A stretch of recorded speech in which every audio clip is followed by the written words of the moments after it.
mundo ay nanggagaling sa isang hayop? Ito, trivia lang to ha. Trivia lang. Sige. At alam niyo ba na ang hayop na yan ay matatagpuan din dito sa Pilipinas? Sila ang mga palm civet cat na kilala rin bilang Asian civet cat o alamig dito sa ating bansa. Paano sila nagpuproduce ng kape? Tinatanong, mula ito sa kanilang dumi at ito ay dahil sa pangunahing kinakain nila ay coffee beans. Yes, at kung meron tayong palm civet cat, meron din tayong bear cat.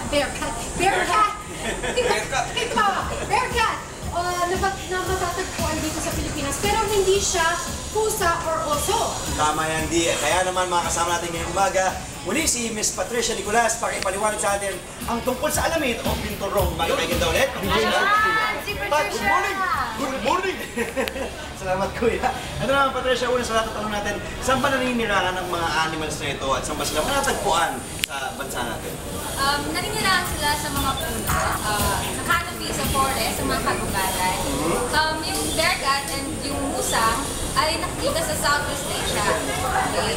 Sa Philippines, nakikita yan sa Palawan, Visayas, Mindanao. Okay, ano naman yung lifespan nila?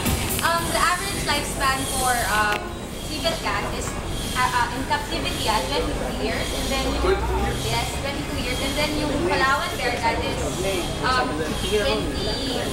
Matagal din, no? At kumakain sila ng mga vegetarian vitamins. Omnivorous, meaning they eat meats and fruits. Okay, Patricia, ito yung tanong natin. Kadalasan natin tatanong ito dahil madami tayong pinifeature ng mga hayop. Endangered ba itong mga hayop na nandito ngayon? Vulnerable na sila, threatened na yung species nila. Ngayon, pag hindi na-raise pag hindi na-ayos yung pag-breed sa kanila, talaga magiging extinct na sila. Patricia, paano ka natin malalaman pag endangered ang isang species? Malalaman mo kapag hindi na-raise. Pag konti na lang. At ano naman ba nga na itutulong ito sa kanila? Seed dispersion, nakakatulong sila sa pagpaparami ng mga puno, mga bunga sa puno.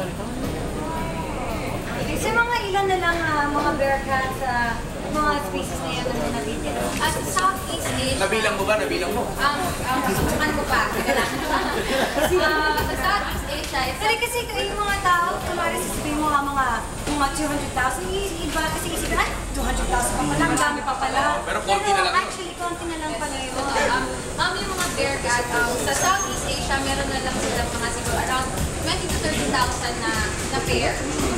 Tapos medyo mahirap silang i-breed kasi nga naubos na yung habitat nila. So, hindi na sila makapag-business, di madami.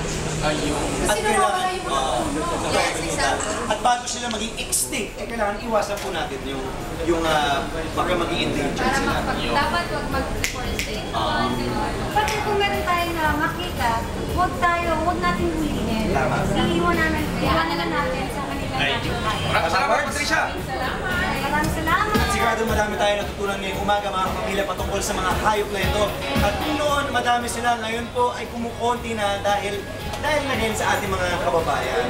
Kababayan? Oo, kababayan ng mga kababayan natin. At syempre pagpapakalbo ng kagubatan kung saan sila naninirahan ay isa sa mga dahilan kung bakit po sila nauubos na din. Kaya mas maganda po na ngayon pa lang tumulong na tayo sa pagpapadami sa kanila at pag-preserve ng ating mga kagubatan.